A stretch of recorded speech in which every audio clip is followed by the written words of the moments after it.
Hi, everyone, and welcome to our webinar today, where we'll focus on providing you and your team with insight into how the Microsoft project management tools stack up against the competition. My name is Sarah Howard, and I'm with a Microsoft Gold partner called Progility. We've been implementing Microsoft PPM solutions for over 16 years now for large enterprises, including everything from engineering, construction, IT, and new product development. PMOs and CIOs typically come to us when they can't easily explain what's going on across all of their projects. They don't know what resources are working on what work, and they have a hard time getting consistent reports and metrics to make project and portfolio-based decisions. We've successfully worked with large enterprises across multiple industries to successfully address their most pressing project, portfolio, and resource management needs. We do offer services and solutions in 3 core areas. The first is deployment and consulting services, which is Progility's core business, where we provide professional services for successfully planning and implementing Microsoft Project Portfolio Management, including Microsoft Project Online, integrating with PPM line of business applications, and delivering strategic portfolio management solutions to support top-level management planning. We also have a growing business intelligence practice that leverages best-in-class solutions such as Microsoft Power BI. Progility also offers a set of pre-built software solutions and accelerators based upon 16 years of experience, including a set of Hammerhead products that provide improved access to your cloud PPM data, accelerate access to visual reports and dashboards using Power BI, and connecting data between your PPM system and Azure DevOps, Teams, Microsoft Planner, and Active Directory to improve visibility, insight, and control over your work, people, and projects. Finally, Progility provides post-implementation support services, including expert care, which is designed to assist your PMO with gaining on-demand expertise on the solutions supported. We also offer training for your end users and administrators, and an e-learning offering that can improve consistency and adoption for your users of your project management tools. We do have a set of upcoming webinars covering topics ranging from leveraging Power Apps with your Microsoft Project Management solution, where you'll see the latest and greatest, followed by a session focused on gaining meaningful reporting from your PPM system. All webinars will start at 1 p.m. Eastern, and you can register for one or multiple events through the Eventbrite link provided or by searching Eventbrite Progility in your browser. We hope you can join us for these upcoming sessions, which were designed based upon your feedback over the last 6 months. All videos from this and previous series are available on our best practice playlist on YouTube, listed on this page. Topics range from managing your digital transformation program using PPM technologies to integrating with PPM with Agile line of business applications. Feel free to subscribe and access this library at any time and share it with your colleagues. With that, I'm going to hand the presentation over to Rob Hirschman, who's a partner at Progility, and he's going to go through our content today. Rob, the floor is yours. Thanks, Sarah, and thanks everyone for joining our webcast today. Today we're going to be focused on showing you and talking through how the Microsoft project management solution stacks up against the competition. So we'll start out, give you a little bit of a background in terms of where project management tools are today. The market has changed a lot over the last 5 to 10 years, so we're going to talk about that. We'll talk about some of the offerings Microsoft has in the market and start to compare those to other tools that are out there in the market. Start to also talk through where we think all this is headed, as well as give you some guidance towards the end about some methods and really selecting and implementing the right tools for the job. And that really what it comes down to is what people need to use, what tools, what information they need to manage their work on a day-to-day basis. And we'll answer some questions. If you do have questions, if you want to log them in the Q&A manager in the taskbar, we'll take those towards the end. So if we start to think about, traditionally what project management tools provide, there's 7 or 8 different unique data elements that a traditional project management tool will provide. It's there to manage project schedules and all the elements related to project schedules. It's been there to manage project-related resources. That would be people or equipment or capital or any kind of a resource you would be tracking and managing on projects. It also traditionally has been a tool that's there to collect time to get updates on the performance so that project managers can do better forecasting, as well as so management has a view into what people are working on so they can do resource capacity planning and also potentially doing things like billbacks and chargebacks. The fourth thing that's become ultimately important in a project management solution is the ability to report on different information on your projects, on your resources, on your work, and rolling that up to a portfolio and program level and getting different kind of metrics out based off of the kind of information you want to track and measure against. These systems have also become core to actually artifact management and collaboration, and allowing people to go and store and track project documents and deliverables all in one place, share those and collaborate on those, really collaborative technology tying that together, and also giving management team members the ability to manage the overall portfolio. We talk about that. That can be strategic portfolio management and looking forward. It can be tactical portfolio management, where we are, where we're going to be in the next 4 to 6 months, and then kind of coming up with a combination of portfolio management, what it means to your organization. And finally, really one of the key drivers in moving to a centralized project management system has all been about automating project management processes. So while this has been the history of why people buy project management tools and implement them, we're here to tell you that that's all changing. That what's gone on over the last 5 to 10 years, what's gone on in the marketplace, some changes and some key trends have really driven this set of requirements to a whole different place. And that really impacts how you start to look at different tools. So just to start pointing out some of the key trends that have happened in the marketplace really over the last 5 to 10 years, the first of those is really the generalization or the mainstreaming of Agile. And Agile really driving towards a core methodology for initially for IT development becoming a lot more iterative, a lot more product focused, a lot less focused on the actual end product, and more about getting iterations of a product out in different versions. And delivering that business value in shorter amounts of time. So that move to Agile has changed the mindset of IT, and it's really starting to impact groups across an organization, whether it's transformation or marketing or business process or M&A. They're working in much more agile ways, whether it's more safe agile methodology-wise or just process-wise, more iteratively. And that has been a key change. The second key change in the marketplace has been the entry of millennials into the workforce 10 or 11 years ago. And this has really changed how people expect to use tools when they sit down at their desks or they're walking around their office or they're working from home now with everything going on with COVID. And there's really been an expectation going from desktop management of information to iPhone-like expectations. And that's really all about mobile first, everything else second. It's about iterative first, or being able to really be very easy to use, easy to learn, non-complex, maybe a single purpose applications versus applications that are very complex and have multiple functions in them. So that move of millennials into the marketplace has really changed a lot of expectations, because that's the largest move into the marketplace of a group since the baby boomers. The third key trend we've seen is really the emergence of what we call work management tools.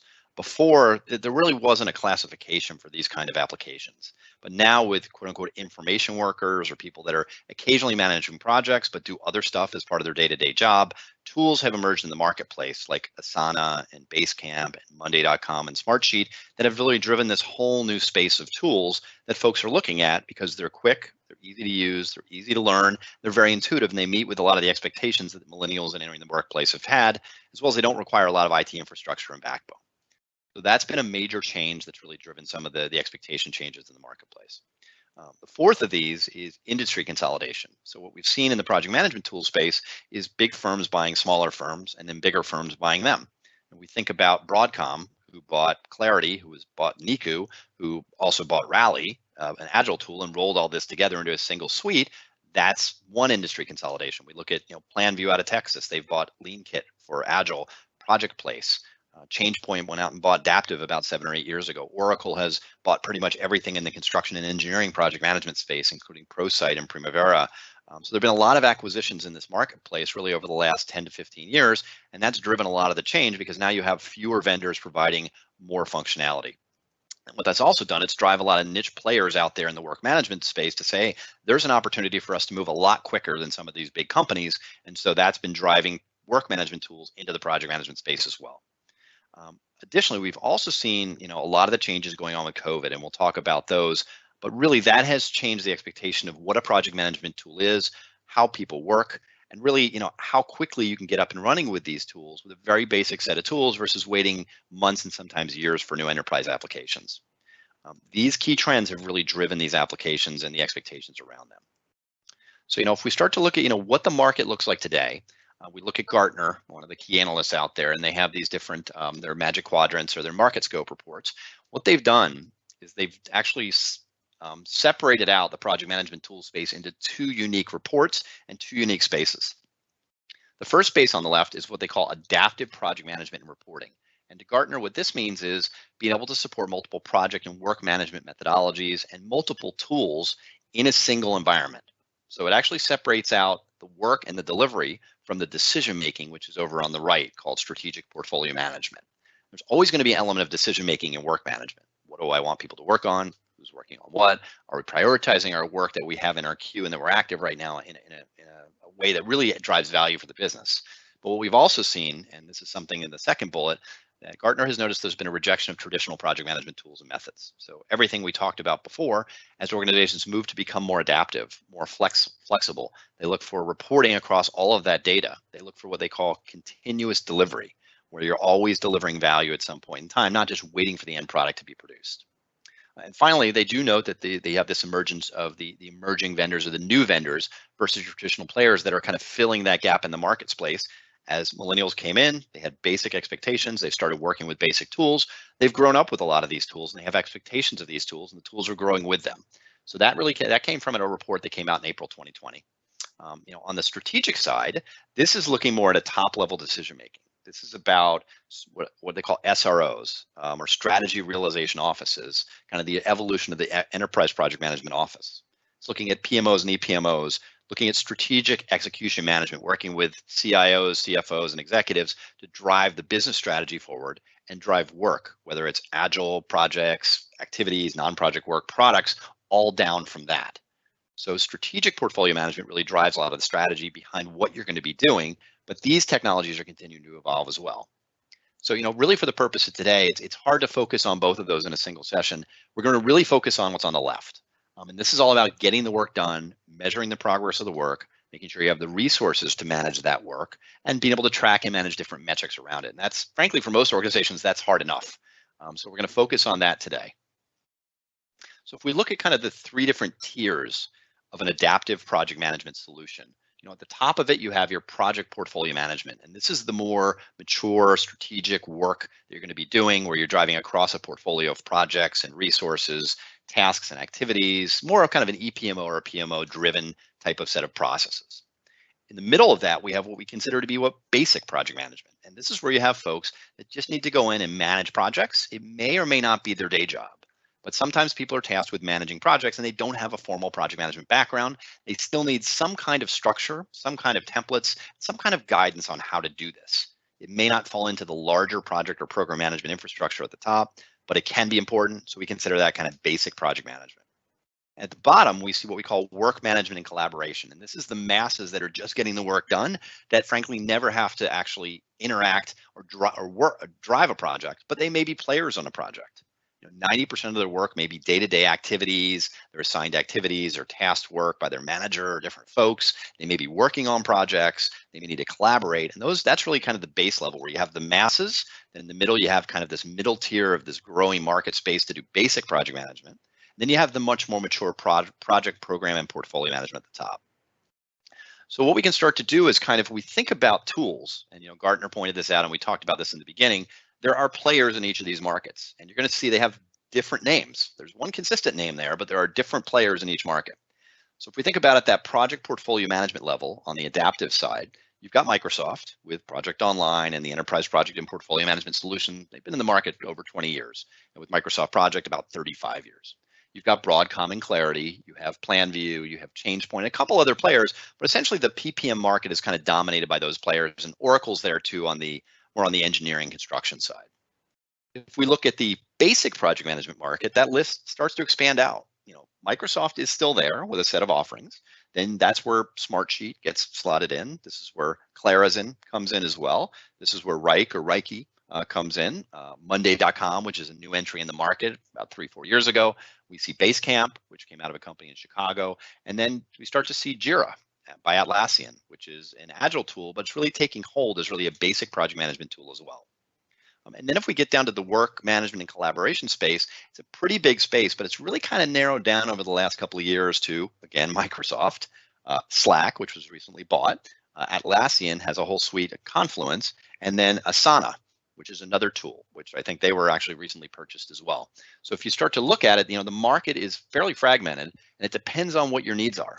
Now, one of the unique things about this market is you're going to find in most medium and large enterprises, you're going to have needs in all three areas. And picking one tool to meet all three areas is actually impossible. There's not one tool that does it all. But if you start looking at what's the right platform for the job, what provides the most flexibility and growth over time, that's where you're going to start to narrow it down to the players. A lot of organizations we work with pick the best in breed. They do kind of Microsoft at the top. They may do Slack at the bottom and some Teams in there. And then they're also doing tools like a Reiki or a Monday.com somewhere in the middle. The challenge with that is you now have 3 or 4 or 5 different systems. Data is in different places. You have potentially security concerns or considerations around that. So there becomes a lot of risk around that. But you want to start thinking about those 3 different spaces and what's the right tool for the job based on the audience you have. So it's no longer just pick a project management tool and send an RFP out. It's actually more about what type of a tool do you need and be very specific about what you're looking for from a requirements perspective. So Agile, Agile has really taken hold after the manifesto came out in 1999, really safe Agile coming out about 8 or 9 years ago. What about these tools? And you'll see there are different names there than the tools we had in the last slide. DevOps or Agile collaboration suites are really designed to bring your developers together, where they can have a code repository, check it in and check it out. They have their repos, they have their test scripts. It's a world for developers to work, which is a different world than your traditional information workers. But these things come together because we find that more and more projects, especially in a digital world, involve software development and involve IT in some way. So how do we bridge these worlds? You've got tools by Microsoft, you've got Azure DevOps, and they acquired GitHub about 1.5 years ago. You've got that suite. Again, Microsoft is there. You've got Atlassian's Jira tool, which is fairly well known in the marketplace, started as an issue tracking and issue management tool, has really grown into a collaboration suite for Agile workers. You have version 1, you have Rally that's out there.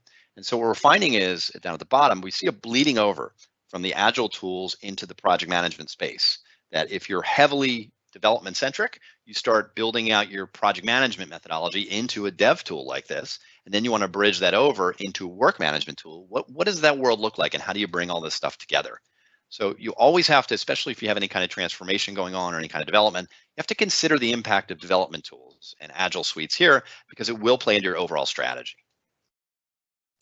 But obviously the last 16, 17 months, a lot has changed, mainly due to COVID. These changes have really impacted foundationally how people work. And we would argue there's 4 things that are changing, not only how people work, but how people select and use project management tools. So the first of those is pretty obvious. Everybody suddenly was working remotely. Project management and work management technology became even more important because I need it on a day-to-day basis. I can't walk over to someone's office and ask them how they're doing. Emails aren't efficient anymore. I need central collaboration tools to do this. And what it's doing, it's really changing our habits when you think about it. We're adapting to this new environment, and not only when and how we work, but things as subtle as, what do we wear? How do we interact? What data do I want to capture? How do I keep people in my environment and capturing data there versus going outside that using third-party tools because they find them more efficient? How do I keep the sound of kids out of the background when I'm in a professional call? So all of that is changing. It's changed a lot about our culture and how we work. We even have clients in the government today that they're not going back to work anytime soon, right? And that's the government, the slowest to move. So, the first thing is everyone's remote. The second big change in the middle, and this is really a big one we would argue, is really the battle between Microsoft Teams and Zoom. This is really, really important because it's really determining how people are going to work from a communication perspective. When you were going to an office, you knew how you were going to work. Now we're working using 1 or 2 core technologies to communicate.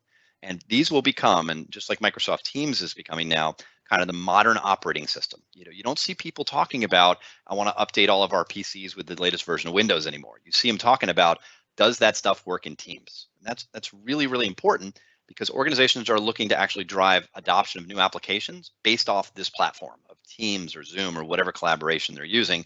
That's a really, really important paradigm shift here. So we look for tools that integrate with our collaboration tool, because collaboration is what we do every single day. We don't have a choice anymore, right? The third real change that's occurred really has to do with continued data sprawl. And this started, in the 90s with Lotus Notes and everybody building databases. It continued with SharePoint in the early 2000s. Now everybody's got a SharePoint site. Now we've got data everywhere. And we're finding the same thing happening with Teams. Teams had to be rolled out so quickly for so many people that folks are saying, great, I'm just managing my projects in Teams, or I'm doing collaboration in Teams. Now you've got this proliferation of Teams data everywhere with no structure or no governance around it. And people are calling projects different things. There's a different naming convention for stuff. So that data sprawl really needs to be brought together. And, having project management as a process is a great use case for Teams in a structured way, as long as you have the right tools behind it to do the job. So that data sprawl is becoming more important than ever in controlling that data. And importantly, the last bullet, as we move from this environment of chaos, which it really has been for 8 to 12 months, into more a sense of consistency and regularity and control, we need better tools. We need better project management tools that work with everything we have every day that are going to help us make decisions, such as what projects are we doing? How are those projects going?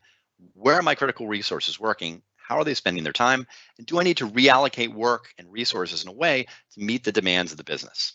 So our key argument here is that COVID has really changed a lot of different things, specifically how you go about planning and delivering and choosing the project management tool you're going to be using. So we find because of this, we find a lot of folks are looking at Microsoft and saying, hey, we're using Teams as the hub of our world. What's the overriding strategy? How is this going to work going forward? So really, when we look at it, you've got the big circle in the middle, and you've got Teams on the ridge of that. And Teams is really going to be driving from an operating system moving forward. And you obviously have Outlook for email. That's how people are communicating through Outlook and Teams. Within that, and the future of where all this is going, is Microsoft is really trying to drive everything through To-Do and Planner from a task management perspective. Those will be the underlying technologies behind work and task management. And there's a concept called the task graph, which they're working on, which I'll talk about in a little bit, that's going to help centralize that. That is kind of the task or work circle. Around that on the right, you have different applications. So you may have SharePoint Online applications where you've got collaboration or portals or dashboards. That's completely normal. SharePoint is actually the technology behind Teams. You're using documentation in Word and Excel, PowerPoint. Microsoft Project is the project management hub that a lot of organizations are looking at. They're using Dynamics for their ERP and Azure DevOps for their agile development life cycles and DevOps suites and OneNote. So you can think about those as the applications kind of around the rim of how task and work is being delivered. And then at the base of it, you have Power BI. And the Power Platform is really a very powerful way to mine this data and get analytics out across the different applications you have. So if folks say, hey, what's the Microsoft approach and the Microsoft strategy? This is pretty much it. And this is where everything is headed from a Microsoft perspective. So if you're thinking about Microsoft versus other tools, you can think about centralization, central work management and task management, and applications that integrate with this platform. So how does this relate to project management tools, more importantly? When we're in the project management world, we're really thinking about what audience do we need to meet, what is the complexity of the different projects, and what are the capabilities I need to deliver. And just like with work management tools, we have to think about, we may have different tools for the job. If we look at the matrices here, at the kind of enterprise or strategic level, we may be using Project Online for full-featured project and portfolio management. It gives you your traditional project management experience, which hasn't changed that much over the last 20 years. It's morphed a little bit with Agile, obviously, but it gives you a full set of professional tools. They're all built on the SharePoint platform, which gives you a lot of flexibility. You then have Project for the Web, and this is Microsoft's latest tool, which gives you a visual, intuitive solution designed for your occasional or your part-time project manager for smaller or mid-sized kind of lightweight projects where I want to get up and running quickly, kind of that Smartsheet, Asana, Basecamp market. This is the tool for the job for that. That is all based on the Power Platform, which allows you to expand that out over time. So as the needs of some of these simpler projects start to emerge, you can grow that over time into the Power Platform, lightweight project management. And finally, you have Microsoft Planner. And Planner is really that do-it-all Kanban or visual work management tool that you can use for your information workers to update tasks, share information, collaborate on all this information. So there's not one tool for the job, there's multiple tools for the job. And the nice thing is the team that builds Project builds all three of these applications. So they're trying to think ahead, where is everybody going? Where's the market going? How are people going to work? How do I think in that overall concept of a Microsoft ecosystem? And how do I allow people to work the way they want and use tools that map to their complexity and the needs they have? So from a project management perspective, again, start thinking about multiple tools because the reality is it's going to be very hard to have one tool for the job. If we think about overall where this marketplace is going and what the Microsoft ecosystem looks like, it's all about the Power Platform. This is the future. Whether it's Power BI on the left for your analytics, tracking, and trending and reporting off data, Power Apps is going to be the application or forms engine where you're going to be able to build process-specific applications. So I want to do a change management process, and I want that to be routed to people for approval. Power Apps with Power Automate is going to be a great fit for that. Power Automate is an automation tool where I can automate the flow and movement of data across different systems and processes. I can start to think about using Power Virtual Agents long-term to go in and imagine I have a question about a project and I want to know, why is task 9 behind? I can ask a question. Maybe that Power Agent's going to have the logic, pick it up, Go to the owner of task 9, look at the data, come back with a suggestion, and get you on an IM meeting through Teams with that person. That's the beauty of having an integrated platform altogether. You're not hopping between applications. This is all part of a centralized platform. And finally, Project. Project will continue to be the modern work and project management solution by Microsoft, offering different alternatives there. Behind the scenes, there's all these components of the Dataverse, which is Microsoft's database within Office 365. The ability to build artificial intelligence capabilities into this and do that kind of ask a question and answer and it suggesting things. The ability to centralize information through portals, and finally having data connectors, because the reality is you may use different systems. You may use ServiceNow for your service management. You may use Azure DevOps for Agile. You may use Project. You may have an ERP system. I want to connect all this data, bring it all together, and then report off it. Those data connectors, the Dataverse, Power BI, and this whole platform is going to allow for a lot more flexibility than before when you had to custom build everything from scratch. So, if you are thinking in this Microsoft direction, this is the ecosystem going forward and how everything is planned to be working. And from a Project for the Web functionality, we have a lot of questions we get every day about, what's the difference between this and Project? I don't understand. I see the word Project. Isn't that Project on the desktop? It's a completely ground up built application. It is a pure web-based application designed for basic schedule and task management, for reporting out of the back end, and the ability to grow that solution over time. So whereas if I walk into a Project Online solution, I'm walking into a fully featured enterprise project and portfolio management system that's ready to go. Project for the Web is not that. Project for the Web is a piece of that, a small piece designed for a different audience that over time, depending on feedback, may grow up into a replacement for that, or it may stay in this casual project management space. We just don't know. And that's what Microsoft is really hoping for customers like you all to provide feedback on. Where do you think this is going? And if you had to choose multiple tools, what's the right tool for the job based off your use case? So whether you're building a high-level schedule, you need to do visualization and task boards, you want to do reporting, which solution is the right one? And then you'll have multiple options. This is a really, really good reason for choosing Microsoft versus the competition. If you think about 5 or 6 different reasons, we find most people lean towards Microsoft. At the base of it all is a platform. You're looking at a platform that is supported, that is scalable, that is out there, and it is proven, number one. And that's something that you can bet on as a CIO or a PMO executive. You're going to have all this data controls and security in place through Office 365 security to ensure your data is safe. It's not out there in a cloud that may be sitting in a data center overseas somewhere with some third-party application that your folks think is really cool, and that's really great because it has all this great functionality. But the problem is all your marketing information is out there unprotected, and that's a lot of risk to the business. And you really have to think about who's paying for the tool. Is your user actually cutting a check for the tool, or you as a company, are you actually the one that's supporting the tool and paying for it? You have to have a hand in that decision. As much as we want to be user-driven with these decisions, we want the user to always be involved.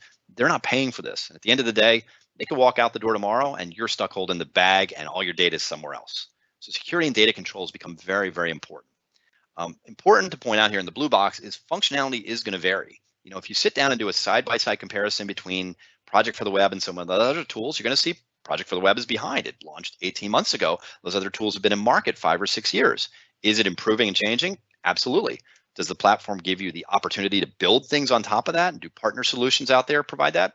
Absolutely. So you may see a gap in the functionality. That's always going to be natural because smaller companies are always going to be more agile. They're going to be able to provide more functionality quicker and turn those things around quicker. But you really have to take the longer term look and say, that's great. That'll meet my needs for the next 6 months. But if I look a year or 2 down the road, where is this going to be? And where do I want from a corporate perspective? Where do we need to be?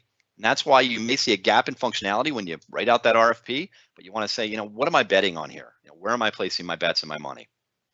If we look to the future, Microsoft has a model called the task or work graph. And think of this as kind of an infrastructure behind all of these applications that's going to ideally centralize access to all of the work you have in one place. If you go to Teams today, you'll see there's an app called Task for Teams. This is the beginning of accessing that graph. And so today we can see to-do tasks and we can see planner tasks there. But if you can imagine the future seeing project-related tasks there and tasks maybe from Dynamics or your service management application or your ERP system there, that could be a hub for all of the work. So in the morning I come in and I see all the work I have across all of my systems. Wouldn't that be cool? And that's the model that Microsoft is building to, this task graph that we're going to see evolve over time. This is not an easy solution. It's something that Microsoft has spent a lot of time thinking through and has been piloting internally. And we're going to see this evolve over time. And that's part of that overall strength in the platform. One of the biggest bets and the biggest wins why people look at Microsoft over other tools is Power BI.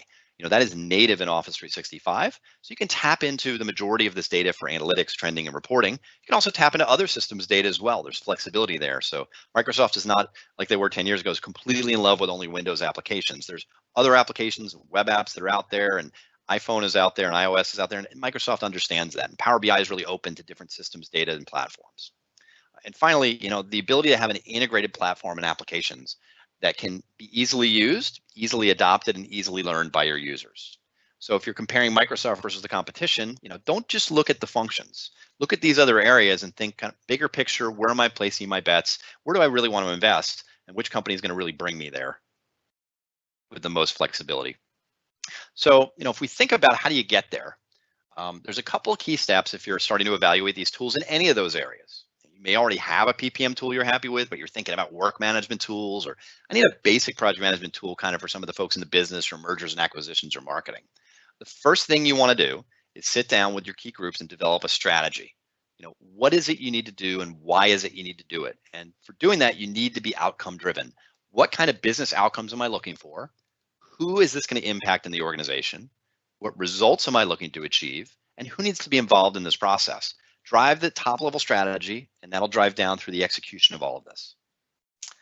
Also keep in mind, and we mentioned this multiple times today, it's completely normal to have multiple tools that you'll need to support. There's no one tool that does the job across all of this. In fact, that adaptive project management space, there's 3 different levels of that, as we've showed you. So you can't just say, I want an RFP for one tool. You actually have to start breaking it down to specific use cases and tools that meet different user communities.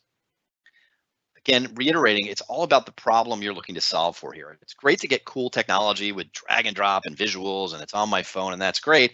But what's the right tool for the job, and what gives me the best business value and provides my users with the best experience at the same time, so they'll come in and they'll want to use the tool every day. We don't want to overlook the users in this. And it's all about driving a unified user interface, reducing user pushback, and really providing functionality that meets the needs of the business. It's funny because 20 years ago, folks would always say, Microsoft, you have way too much functionality. Now they look back and they look at current tools and go, Microsoft, you don't have enough functionality. You don't do what these other tools do. So while Microsoft changed their processes to meet the market changed again, right? So there's some kind of a balance there between giving people what they need versus what they want. And that's really what you need to work through as you're thinking about these different tools. Keep in mind that you can leverage all your project management tools securely in one environment, whether it's project professional, project online, project for the web, planner, all in one place, and start to roll that information up for reporting. Each system is going to have a different set of data, a different capability, and different information you're going to derive from it. So just keep in mind that multiple tool approach is very, very common in this day and age. And if you're looking forward, that's something you really need to start thinking about. That concludes the presentation. At this point, I'm going to hand it back to Sarah. Sarah? All right, thanks a lot, Rob. So if you are looking for help figuring all this out, contact us. We can help you. Our team is uniquely qualified to help you evaluate your needs, reduce risk, and ultimately deploy a solution that can be supported in your environment. So whether you are looking to choose the right tools, you're looking to go through a formal implementation effort, or get your teams trained based upon the specific processes you are looking to put in place, or provide ongoing transition and adoption support to drive good use and data across your business, we can help. So for more information, you can reach out to us through the contact information on the screen or hit our website at progility.com. So now we will go ahead and move into Q&A. So if you could please type your questions in the chat panel on your screen, we will go ahead and read them off.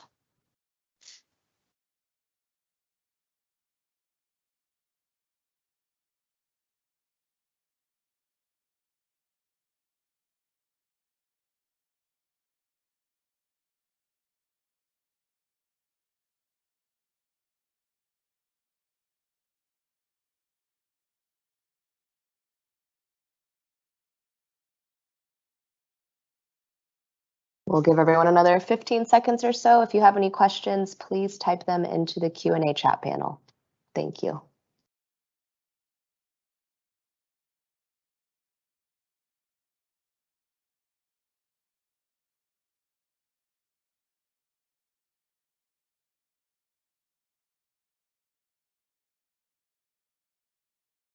All right, well, that concludes the session today.